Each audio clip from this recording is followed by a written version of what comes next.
Hello, and welcome to Your Story Stinks, the podcast where I talk about terrible stories.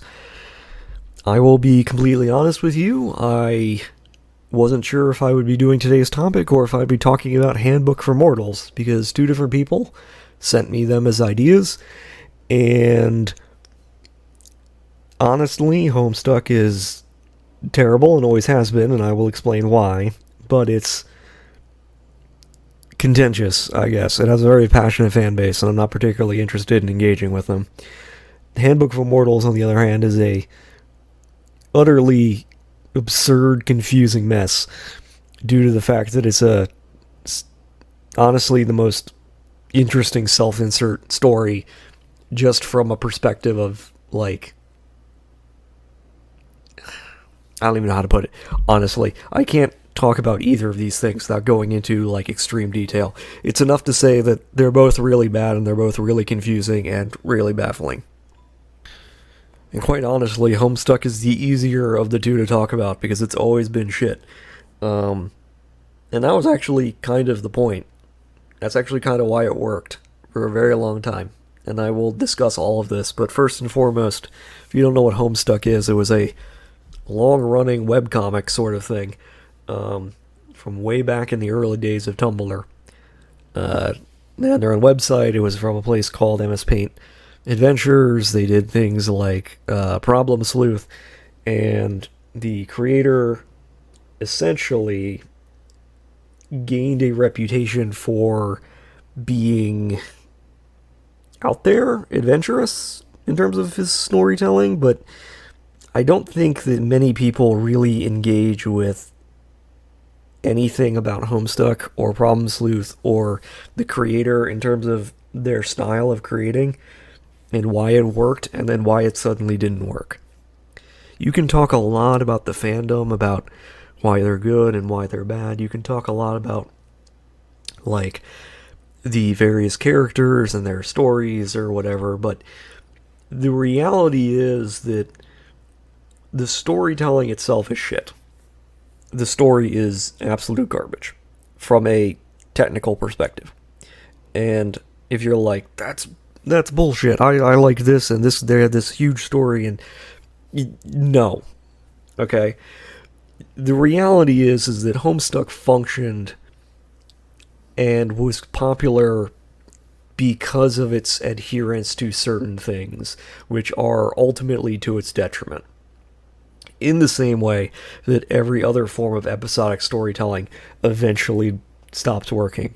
But Homestuck is kind of the internet, I guess you would say the internet webcomic version of things like Sherlock or Supernatural or New Doctor Who or Legend of Korra, or basically it's this thing which cannot exist outside of the period in which it's being written because it is so dependent on attitudes and cultural interests of a certain group. Furthermore, it cannot exist without fanon. It cannot exist without fan canon. It cannot exist without the fans actively imposing their ideas and actively taking their ideas as being canon in order to make it emotionally or mentally satisfying. Essentially, in this era of like 2006 to like 2014, there was a new movement, I guess, partially on Tumblr, but also other places, of taking various series and relying on hooking the fans and encouraging the fans to engage with it in such a way that they made their fandom their identity. This is primarily what people know about Homestucks, is that the trolls are, what they are. Even calling them trolls is a reference to internet culture. The entire thing is littered and relies on internet tropes and internet culture circa 2006 to 2014. Again, I was a teenager to a young adult at the time, and I was well versed in all of this internet culture, so I can tell you that it relied heavily on these things, which is not inherently bad. But I don't know if you know this, but internet culture moves very quickly. And if you're going to write things based on what's cool at the time or using terms and ideas that are familiar with people at the time, at some point those people are going to get older and they're no longer going to be interesting or cool anymore. They're going to be cringe. Essentially, the basic concept of Homestuck is not a story. Like, oh yeah, they sort of constructed a plot line, but the reality is that it's more like the author wrote a bunch of ideas on 100 pieces of paper and wrote characters and plot ideas and threw them together randomly and kind of went from there. Ideas are implemented not based on does this make sense for any kind of story arc. They are implemented based on rule of cool, which again works until whatever you're doing as a rule of cool is no longer cool. Okay? Example, Stallone in Rocky or in Rambo, Arnold Schwarzenegger, a big sweaty muscly dudes, were super cool in the 80s, but by the 90s they were no longer cool. Okay? Disco was cool for a period, and then it died. And the same can be said of Homestuck, where, oh, we're going to have all these trolls and we're going to talk in internet speak, and oh, there's a relationship grid, which is practically made for, like, quiz results and shit. You know, this kind of shit is internet cringe, but the ideas at the time were that internet cringe was cool.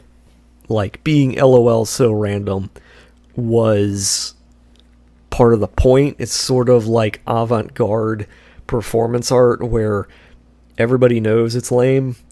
That's why it's cool. Like, that's the whole concept, in the beginning at least. Like, the thing that about Problem Sleuth is a thing will happen, and it will be stupid. And everyone's like, yeah, of course it's stupid. That's why it's funny. You know, like, oh, we have this guy, and he does the truffle shuffle suddenly for seemingly no reason. Like, yeah, LOL so random. You know, that's why it's funny. Fat guy does a dance in a serious situation that completely undermines the seriousness of the plot. That's the whole idea. Homestuck takes this concept and makes it massively more complicated because it's littered with, you know, puns, and it's littered with, like, oh, there's this thing and it's super complex and we have this idea and then these characters and they do this and then they die and then they don't. Like, the plot's not going anywhere because there's not a plot. If you sat down and plotted out the storyline, you don't have a line. You have a scatter plot of different characters doing different things, and we know this to be the truth because when they tried to end it with the epilogue, they couldn't finish it. Like, there was no way to make a coherent narrative out of all of this. There was no way to make a coherent ending that summed everything up because every part of the plot is moving in different directions. And that's without mentioning all of the weird shit that they added in because it was cool at the time. Okay? The thing about Homestuck is that it's a trend chaser. It actively chases whatever is super interesting at the time. So, for example, when the Marvel Cinematic Universe became big, Homestuck tried to become a franchise, you know, later on when, like, oh, look at multiple timelines and altered dimensions and shit. When that all became cool, that's what it did. When LOL So Random was originally big, that's what they did. When, like, you know, big, over-animated, super dramatic scenes were big, that's what they did. Like, there's nothing here that's concrete. There's nothing here that's stable. And that's both to its benefit and to its detriment. Because series last based on like things that fans can grab onto. Like, to give you an example, the reason why old Doctor Who has lasted so long is because there's so much with old Doctor Who that an audience can grab onto that doesn't exist in new Doctor Who because of the nature of how they tell the story. One day I need to do a deep dive into the nature of the storytelling between old and new Who because they're so different. But to sum it up, the general idea is in old Doctor Who, the Doctor and his companions are just sort of people who end up in situations, and the stories are about their adventures. In new Doctor Who, the story is about the Doctor, and he is the most important person in the entire multiverse, and everything is about him in some way. And so, at some point, if you as an audience are no longer interested in that character, there's nothing left to grab onto. And Homestuck is the same way. If you grew out of your LOL so random phase, if you grew out of the phase where you were going to cons and painting yourself, if you grew out of the phase where you were taking personality quizzes to tell you which troll you were, if you were out of the phase where you were posting on Tumblr about your ships, then you grew out of Homestuck very quickly. And there's nothing in the series to grab you. There's nothing in the series to keep you, because the series is nonsensical and has no overarching, like, coherency to its plot. Its plot line is, wouldn't this be cool if X? Wouldn't it be interesting if Y? Wouldn't it be badass if this character did this? You know? These are not, like, put together stories. In some ways, it's a Western web novel. What I mean by that is that the story is being made up on the fly, and nothing makes sense. And we know this to be true. People are like, no, he totally had a long, overarching plan that he wanted to do for decades. No, he didn't.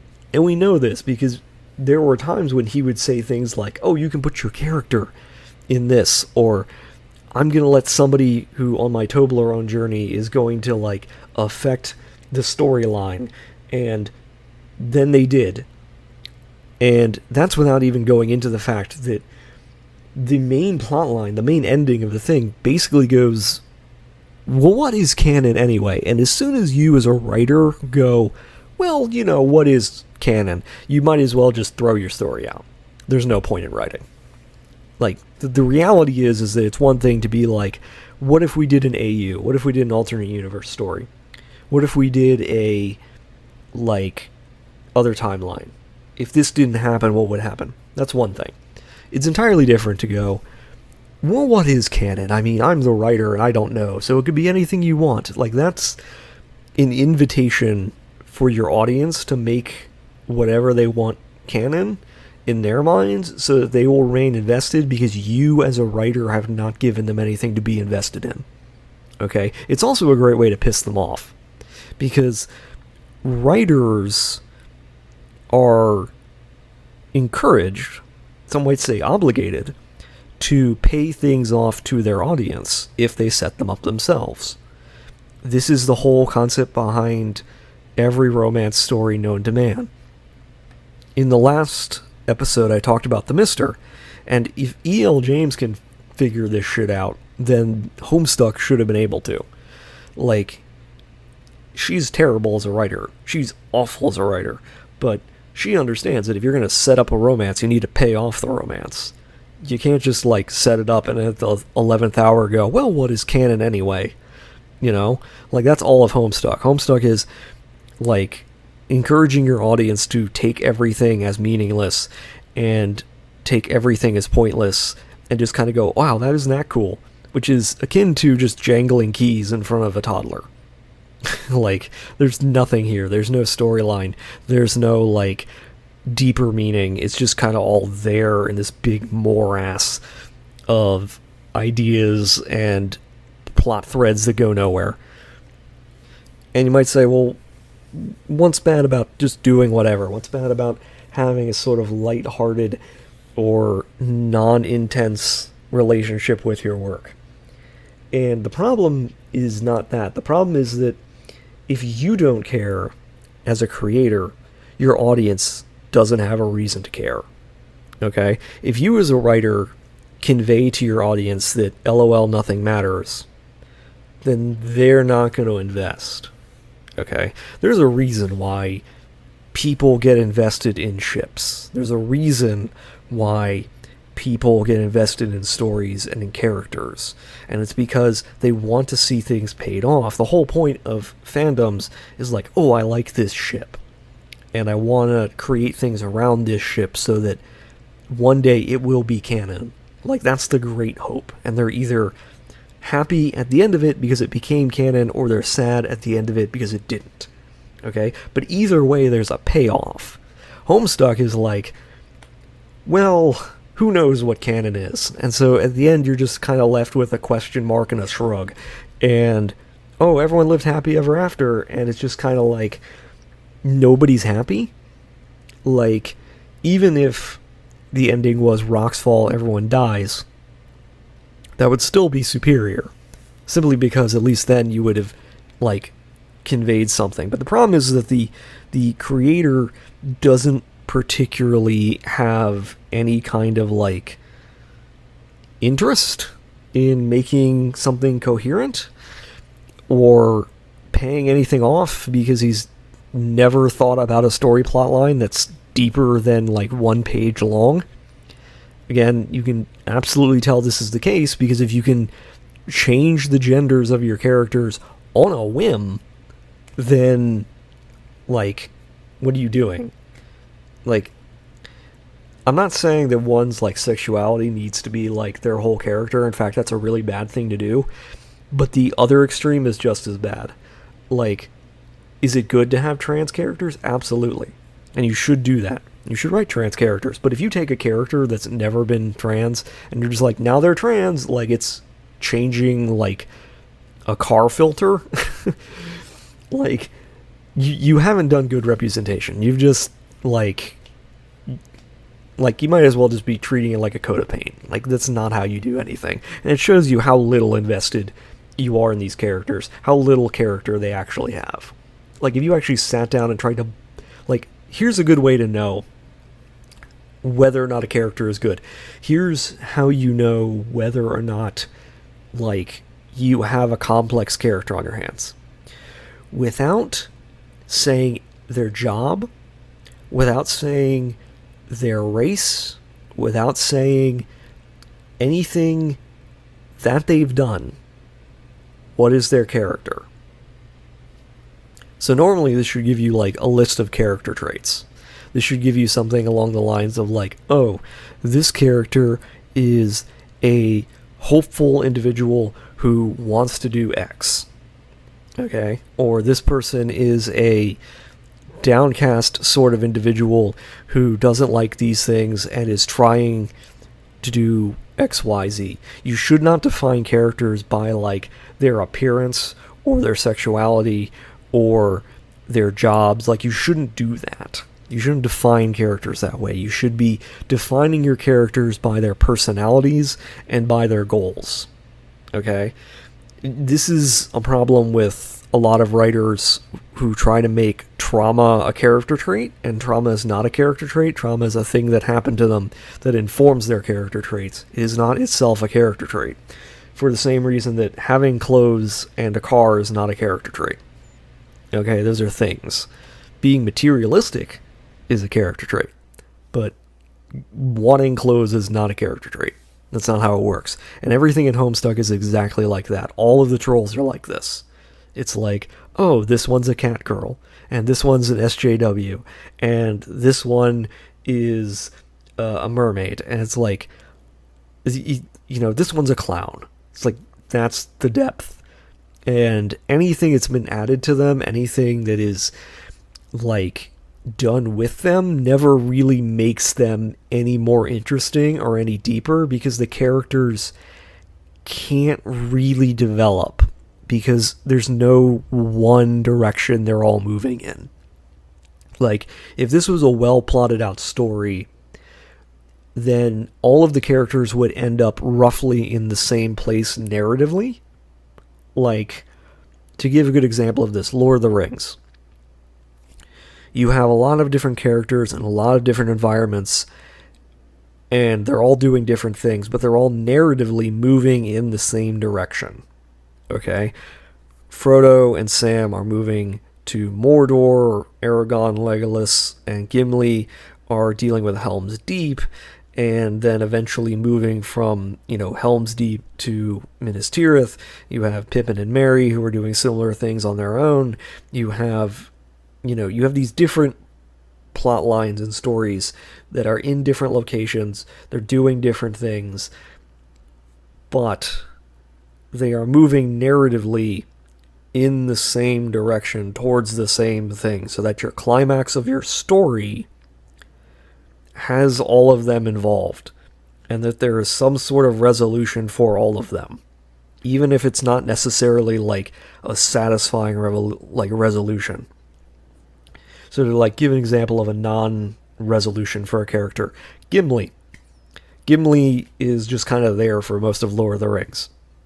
He's at the battles, he's involved, but much like Legolas, he doesn't really have a plot line. He's just sort of there with Aragorn as Aragorn's buddy, And so, at the end, when, Sauron is defeated, he hasn't really changed as a character. He's still Gimli.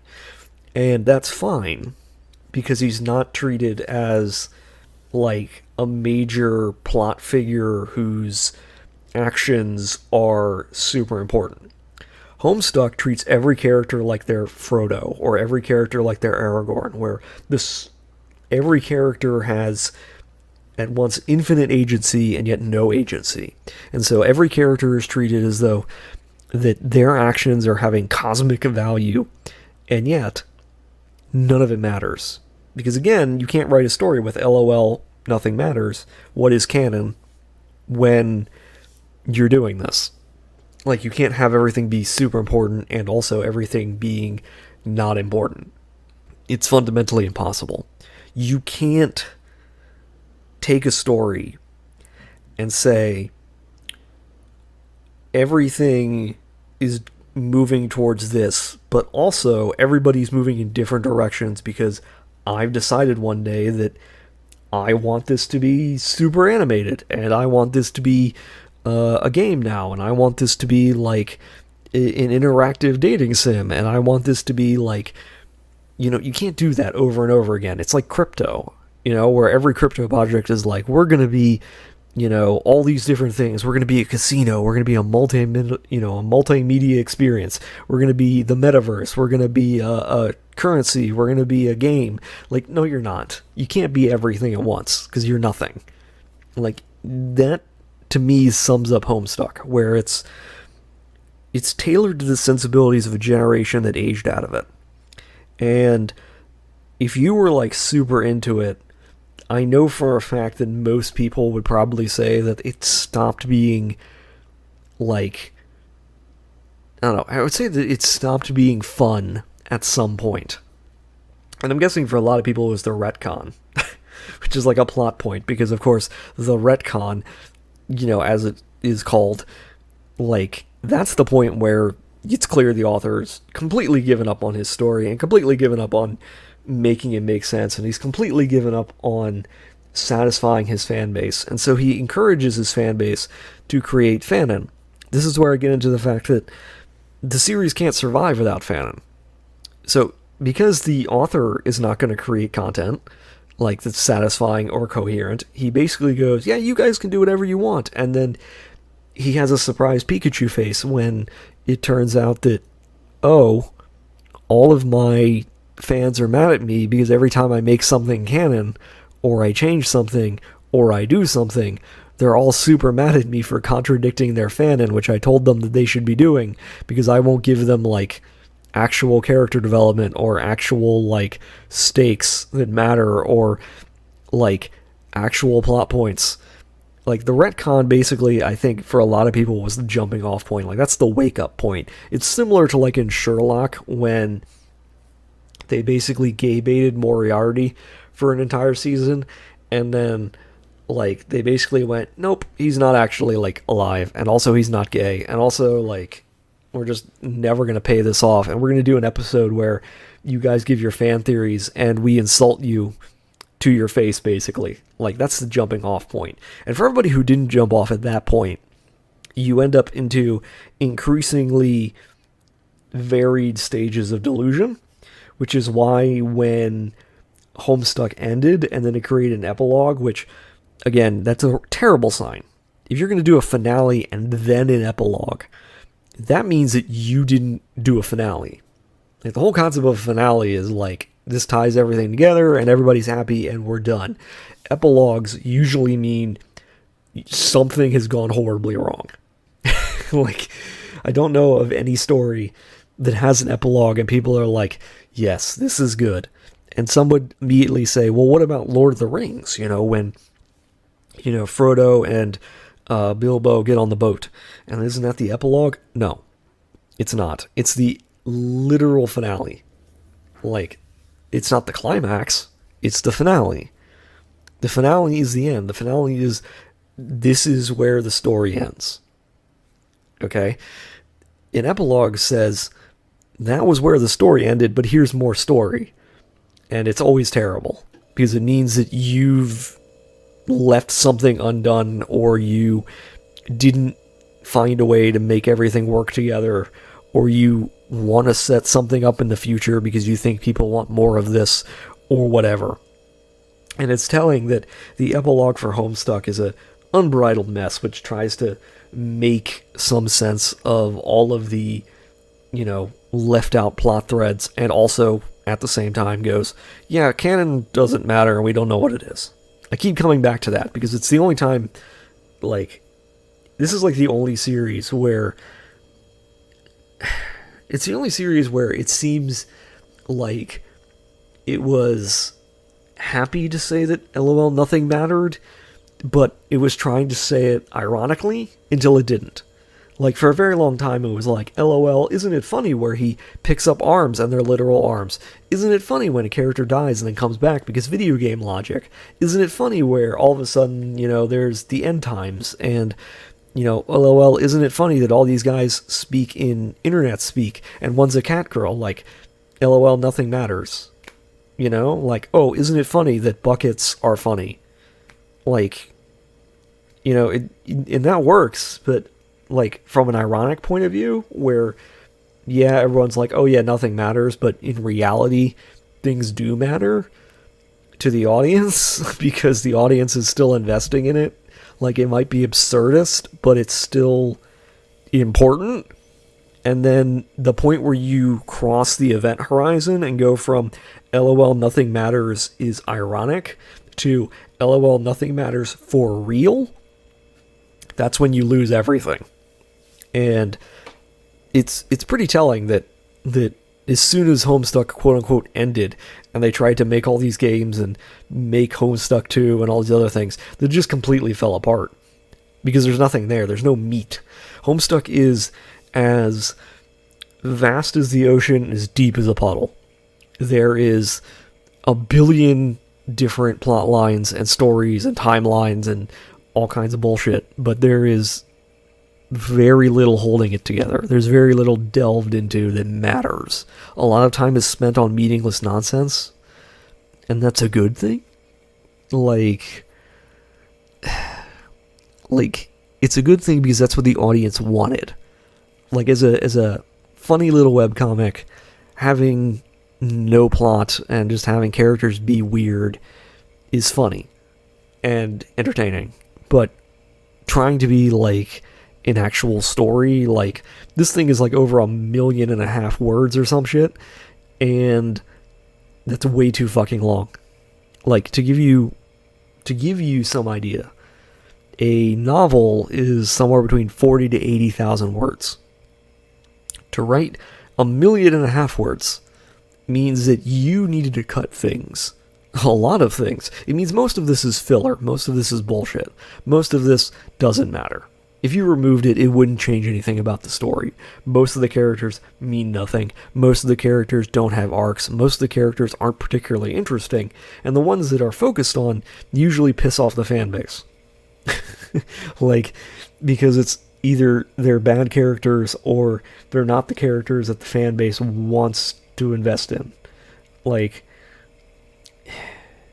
and this isn't even like akin to something like Squid Game or Battle Royale or something where the characters are very clearly all expendable.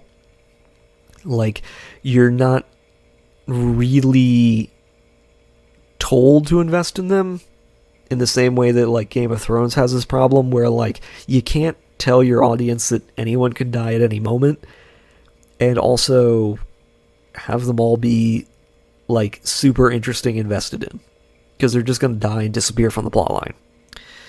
And this dovetails with the fact that everything is fanon, because if you tell your audience that the audience needs to assign importance on their own, then they're going to be pissed off when you kill their favorite characters, when you don't use their favorite characters, when you don't put them in the storylines that they want to see because you've told them that their input is the most important thing for the story. Like, again, this is how series live and die when it comes to relying on fanon. Like, a series can sustain itself for a very long time on fanon alone. Homestuck did it. Supernatural did it. Doctor Who, like the new Doctor Who has done it. They sustain themselves on fan engagement. They sustain themselves on telling the fans that they should make their own canon, and maybe their canon, like their fanon, is actually canon. And that hope is what keeps them invested. But you can't ever pay anything off then, because you're just going to kill their hope and piss them off. So you've created an audience filled with people who are never going to be satisfied no matter what you do. And you can't go towards anything because that would require you to, like, write actual characters and write an actual plot line and a story that has consequences and, like, effects on things. You just can't. Like, again, I go back to Sherlock. Sherlock is a perfect example of, oh, everything's going to be fanon, and maybe Sherlock is gay, and, maybe Moriarty is alive, and, this whole concept of, yeah, we want the fans to speculate. And then turns out they're all wrong, because they have to take a stance at some point. You can't just tease something forever. So at some point they have to pay it off. And then they do. And everyone's mad. Because obviously they were just never going to do what they encouraged the fans to speculate about. And the ones that didn't jump off there basically deluded themselves into thinking that the ending wasn't the real ending and that there was actually, like, another ending, which is exactly what happened with Homestuck, where they're like, this isn't the real ending, there must be a different ending. This is shit. There's no way this, like, series that I love is bad. And then it's like, no, it is. It is bad. It was bad the whole time. It was shit the whole time. You liked it because it was shit. Like, that was the whole point. Like, cringe content is enjoyable because you're in on the joke. You know it's bad. That's why it's fun. Until it's not anymore. Because your tastes change. And what is cool at the time will change. And at some point, like, and this happens with every author, I feel like, who does, like, long-form storytelling over, like, episodic formats. At some point, whatever you're interested in, your series is either going to become completely unrecognizable, or it's going to become uncool. And it's going to be, like, the vibe is going to shift immediately on a whim. And suddenly you're going to become really uncool really fast. And with Homestuck, it was the retcon and the ending. It survived through 2 vibe shifts. Amazingly. But the series itself, like, conceptually is bad.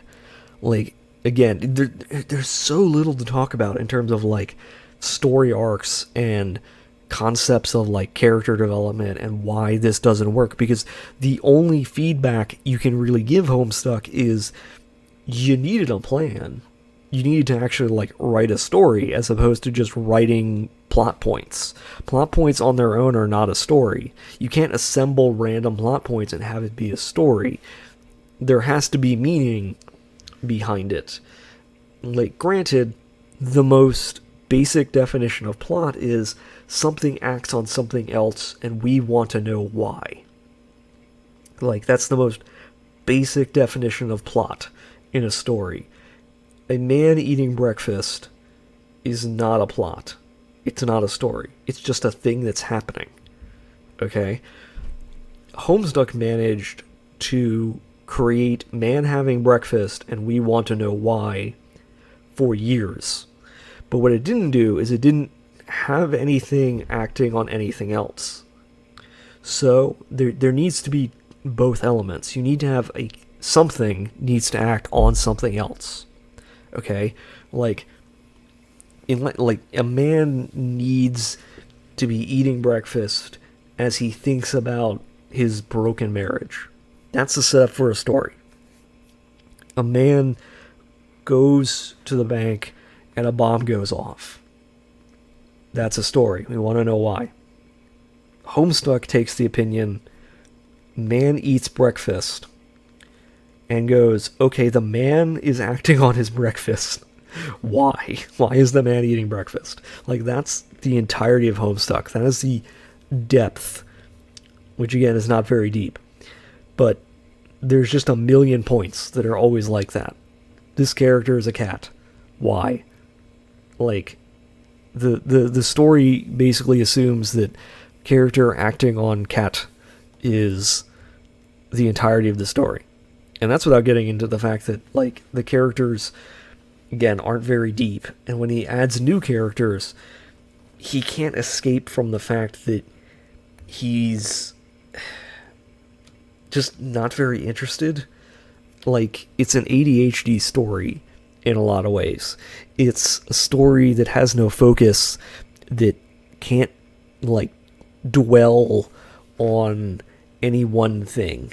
And it becomes increasingly more frustrating as it goes by. This is not like, when you talk about, like, good stories, when you talk about things that worked, you can't really expect something like this to work. People invested in it because it was pop culture for internet culture. It rode all of the waves, and it knew exactly what to be at exactly the right time for a specific group of people. And then it wasn't anymore. Because you can't do the same trick forever. At some point, you need to either give somebody a promise, like you need to be like, okay, yeah, we're going to pay this off. We're going to write the story that we said we were going to write the whole time. We were going to give you the finale and the ending you wanted to see. Or you need to just be admitted and be like, yeah, we have no idea what we're doing. Okay? To compare it to other stories and things from a similar time period, like Cyanide and Happiness is still going on. But Cyanide and Happiness doesn't really have a story. It's just random jokes in like 3-panel format, you know? And so you can just keep doing that forever. It's the traditional comic strip, essentially. Whereas something like Questionable Content or Order of the Stick is like just sort of meandering around because there's no real like stakes to anything. It's just kind of like slice of life. But Homestuck wants to be like apocalyptic, epic storytelling, and also LOL so random, and you can't do both. You can't both be like, the world is ending and everything needs to be super serious, and also, isn't it funny that this is a cat girl and that we're going to talk in internet speak, and isn't it funny that like these characters are being silly? No. It's not. Like, these two things clash. And it just leads to a schizophrenic sort of reading experience that makes it entirely too dense and entirely unfun to try to consume. I think one of the things that tells you whether or not a story is good is whether or not years later, after you've removed yourself from the fandom, can you go back and read it and still enjoy it? And Homestuck, the answer is no. If you try to go back now today and read it, it would be entirely like...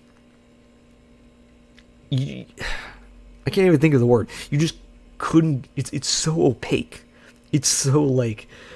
It's like a solid wall. It's just impossible to read. It's nonsense upon nonsense.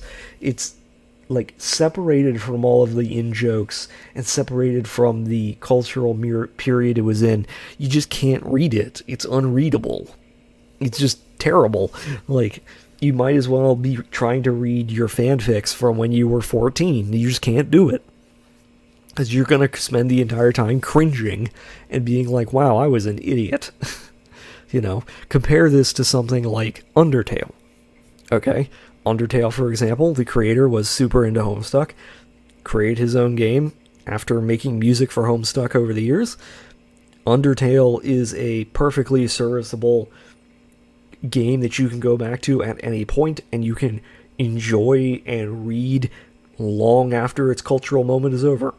If you went back to Undertale today, still enjoyable. If you went to Undertale in 10 years, probably still enjoyable. Okay? You can't go back to like Homestuck today and try to read it. It's just awful. It's in some ways a cultural artifact, but in some ways it's more like cultural roadkill is probably the best way to put it, in the same way that, you know, Sherlock was, in the same way Supernatural was, in the same way that new Doctor Who is.